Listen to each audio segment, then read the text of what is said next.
E olha só, gente, hoje é Dia Mundial da Conscientização da Doença de Parkinson. De acordo com dados da Organização Mundial da Saúde, existem aproximadamente 4 bilhões de pessoas no mundo com a doença. Espera-se que com o aumento da expectativa de vida e o envelhecimento da população, esse número dobre até 2040. Isso mesmo. Parkinson é uma doença degenerativa, crônica e progressiva, que ataca em geral pessoas idosas. E sobre este tema a gente conversa agora no nosso quadro Entrevista.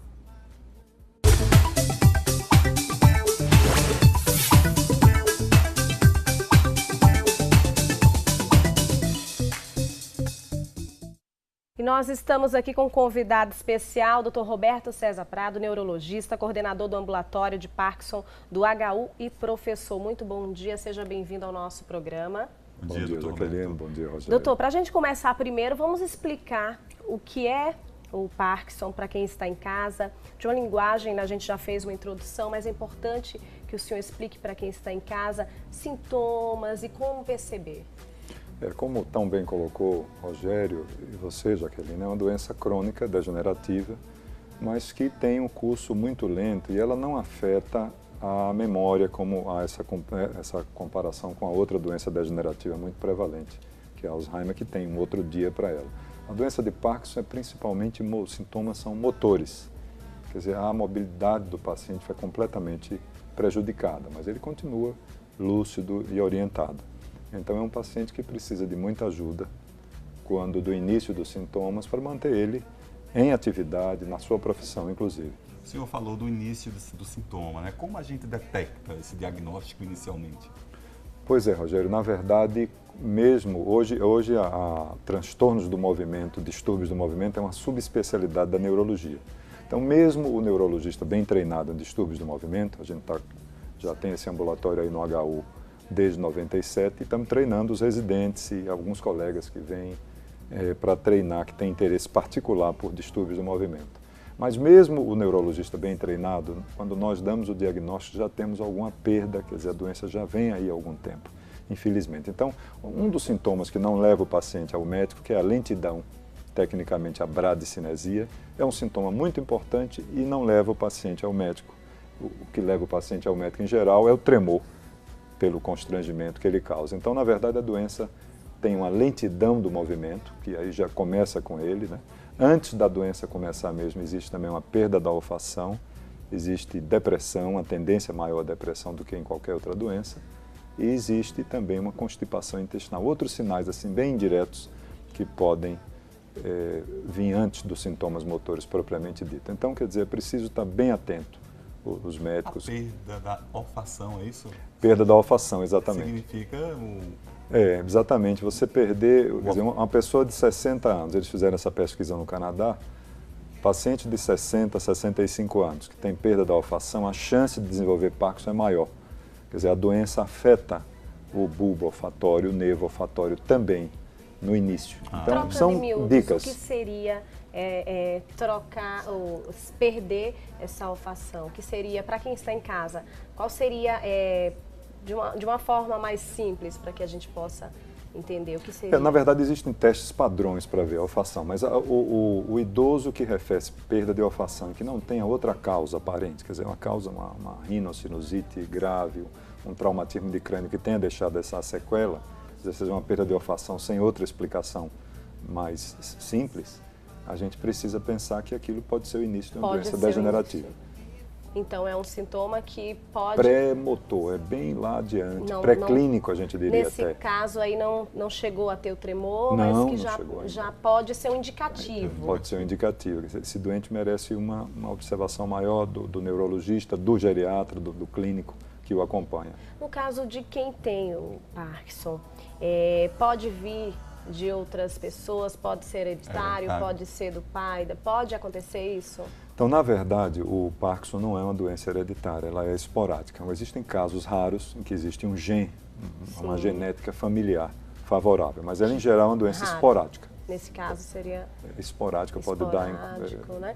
E para quem está em casa acompanhando, no início o senhor falou sobre uma outra doença e as pessoas confundem bastante, que é o Parkinson e Alzheimer. Qual a diferença de uma? Pois é, sou eu que dou essas duas aulas aí para os alunos aí da UFES, e eu digo sempre, eu dou uma aula seguida da outra, e no final eu faço essa comparação.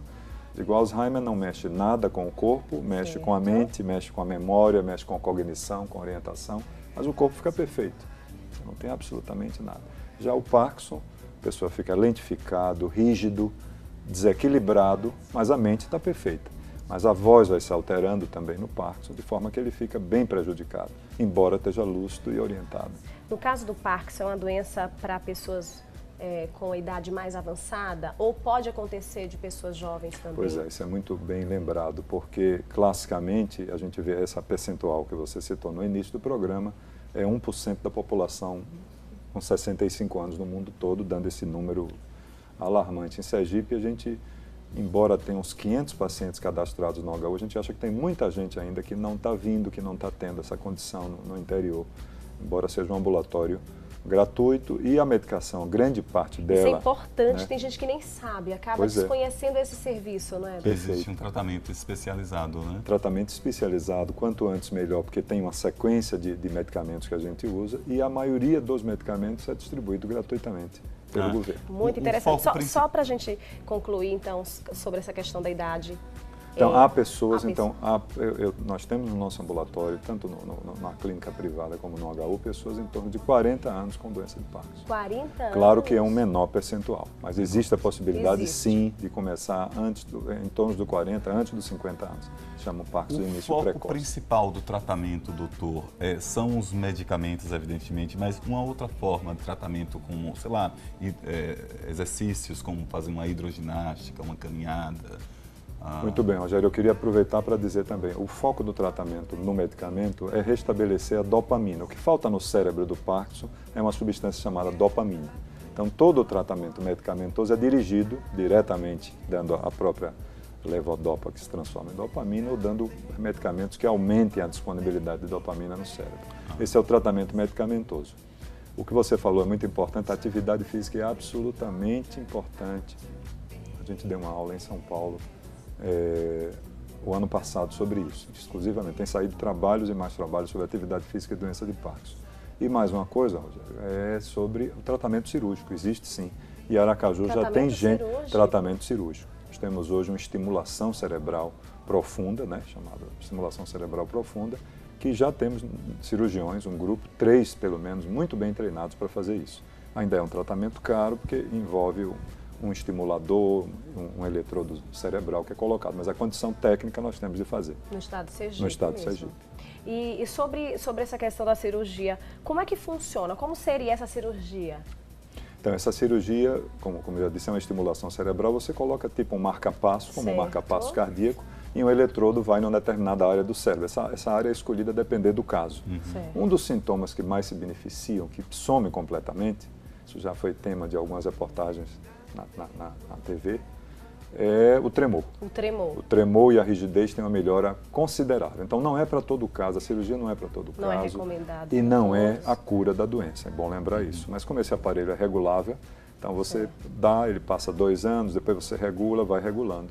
Mas a pessoa que tem aquele tremor incapacitante vai ter um benefício grande em sua vida social. Vai ter uma melhoria, né? Melhoria, e vai sair de casa, ir para restaurante, voltar a frequentar. Então consegue fazer atividades que antes não faziam? Consegue, que não saía de casa pelo constrangimento, pelo isolamento social que dá o tremor, né, e a rigidez. O tremor é bem visível nas mãos, não é, doutor? Exatamente, é o que chama bem a atenção. Aliás, a doença classicamente começa com tremor em uma das mãos, é sempre assimétrico. É uma das mãos, depois ela se estende para a outra mão e depois a perna. Mas o tremor da mão é mais. Pode haver tremor no queixo, na cabeça, mas é mais raro. O senhor falou também sobre as pessoas que costumam já terem exatamente os tremores, começam a evitar estar saindo, estar se expondo. Isso acaba prejudicando mais, no caso, das pessoas que sentem, que têm... a família pode contribuir, ajudar, olha, vamos, isso é comum, isso é importante também, faz com que ele... Porque quando a gente tem qualquer tipo de doença que principalmente nesse caso, que é uma doença que todos percebem, não tem como, né, não é uma dor e que é crônica, que é uma dor que todos percebem, né? Tem gente que sai com dor de cabeça, ninguém vai perceber que eu tô com dor de cabeça. Mas nesse caso a gente sai e aí tem o tremor, você sim, sente aquela vontade de ficar preso em casa, não quer estar saindo. Exatamente. Isso acaba dificultando e até acelerando esse processo da A coisa doença. da depressão, a gente tinha falado no começo, a doença. depressão já faz quase que parte da doença. E a depressão endógena. E aí vem a depressão reativa a essa situação, ao isolamento social.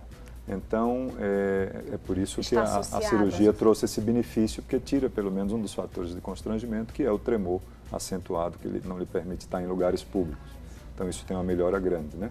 E o tratamento. A outra coisa que vocês falaram, muito importante, é a atividade física. É absolutamente obrigatório, mandatório hoje no tratamento, atividade física. Não é só dar uma caminhada em casa, é ter personal ou um fisioterapeuta, quando a fase... Depende da fase da doença, a doença tem várias fases, né? Quando está com desequilíbrio, tem um fisioterapeuta e um preparador, um personal mesmo, trainer, para você ter uma atividade física de 4 ou 5 vezes por semana. Isso então, muda o prognóstico da doença. Muda? Completamente. Hidroginástica também é recomendado? Hidroginástica, tem que ter um componente aeróbico. O componente aeróbico é o mais, seja ele a hidroginástica, a bicicleta, depende da fase, como eu disse, né? Fase mais avançada ele tem dificuldade numa esteira. Mas talvez uma bicicleta ele consiga fazer, né? E a própria hidroginástica. Doutor, o senhor falou sobre o tratamento que é realizado no HU. Eu gostaria que o senhor ressaltasse, reforçasse para quem está em casa. Tem muita gente que está... que se deparou com a doença, e os familiares não sabem, ou até que conhecem alguém que podem transmitir essa informação. Gostaria que o senhor reforçasse também esse trabalho que é desenvolvido lá. Desde 97, nós temos um ambulatório que foi por motivo, na época da minha pós-graduação, do meu doutorado, foi feito aqui com os pacientes daqui de Sergipe, embora tenha sido feito fora, São Paulo. E esse ambulatório funciona desde então, sempre às quintas-feiras, o que a gente precisa que o colega encaminhe. É muito interessante, porque, veja bem, nem todo tremor é Parkinson. Existem tremores que são, digamos assim, mais simples e que têm um tratamento completamente diferente. Então, o que a gente pede é que as pessoas, os colegas, mandem para lá esses casos todos de tremor, qualquer distúrbio do movimento, como eu disse, o ambulatório é Parkinson, que é o carro-chefe, mas é ambulatório de transtornos do movimento. Então, qualquer tremor, existem outros tremores que o tratamento é completamente diferente, nem são progressivos. E que lá é diagnosticado. E lá você faz esse diagnóstico diferencial e fica acompanhando lá gratuitamente. Isso é muito importante. O senhor está com um folheto aí que fala também? Isso é um dos folhetos distribuídos pela indústria farmacêutica, programas Vivendo com a Doença de Parkinson, que eu vou passar para vocês. Tem muita informação útil sobre a doença, para desmistificar. Eu gostaria até que a gente tivesse, isso a gente recebe, mas a quantidade não é suficiente. A gente deixar com você até para ver se a gente consegue reproduzir com a ajuda da própria... É importante. Aqui a gente está com um folheto aqui, mas quem está em casa também pode buscar informações. Quanto mais informações, melhor para poder conhecer, para poder lidar e até saber como fazer, não é, doutor? Eu queria até dizer para vocês o seguinte, embora hoje seja o dia oficial mundial da doença de Parkinson, porque hoje se comemora o nascimento de James Parkinson, em Londres. O médico que fez a primeira descrição dos primeiros 6 casos e daí, na França, o Dr. Charcot resolveu dar o nome de Parkinson, né? Ele, quando escreveu, ele não sabia o que era, e mais tarde, na França, que resolveram homenagear ele pelo primeiro descritor. Mas a nossa campanha, por uma questão logística da Academia Brasileira de Neurologia, ela não tinha como fazer hoje, então nós marcamos para o dia 29, eu queria até convidar vocês, nós vamos para um local público, pedimos um shoppings ou uma praça, a gente está providenciando que lugar poderia ser cedido para a gente fazer a campanha com distribuição de folders, de animadores com a tenda, e vai ter lá os residentes de neurologia, o outro colega que trabalha comigo na área de Parkinson, mais alguns colegas do HU e do Hospital São Lucas, que vão nos ajudar nessa campanha. Então aí eu convido a você, convido a toda a população que no dia 29 a gente vai divulgar onde vai ser. Nós vamos divulgar aqui também, o senhor pode passar a informação que vai ser. Eu vou pedir para divulgar onde exatamente vai ser e o horário que vai funcionar o local público. Então será no dia 29. 29, uma sexta-feira, o dia inteiro, vai ter palestras pela manhã e durante o período da tarde a gente vai estar no local público distribuindo folders e estaremos presentes, eu e a equipe. Quem quiser tirar alguma dúvida pode ir lá também? Sem dúvida.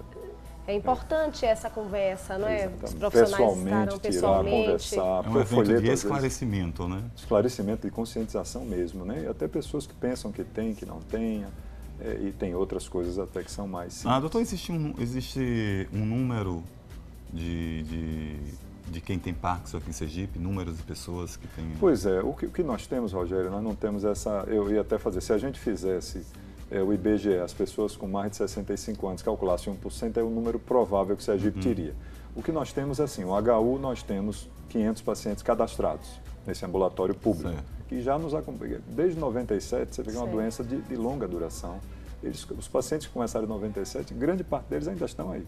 Vão evoluindo, mas a doença é de evolução muito lenta. Então, 10, 15, 20 anos depois, nós estamos acompanhando esse paciente. Ele tem uma piora motora, mas continua, com o tratamento, ele vai evoluindo mais lentamente.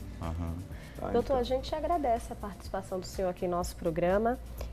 Interessante, gostei muito aqui do folder que fala Vivendo, o folheto fala sobre Vivendo com a doença de Parkinson. Muito interessante.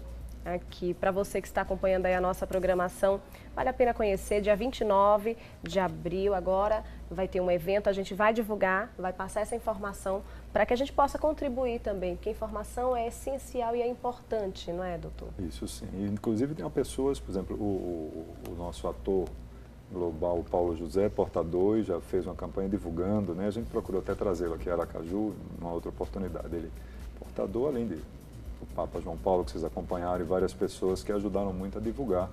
E vocês lembram do Papa ainda andando com muita dificuldade, né, com a postura bem alterada, porque o Parkinson altera a postura, mas lúcido, né? E ainda tentando falar em público. Vocês lembram da imagem dele, que é uma imagem fantástica, né? É verdade. Agradecemos aqui a participação do Dr. Roberto César Prado, neurologista, coordenador do ambulatório de Parkinson do HU e professor. Muito obrigada mais uma vez, tenha um excelente dia, uma excelente semana. E assim a gente encerra o quadro Entrevista.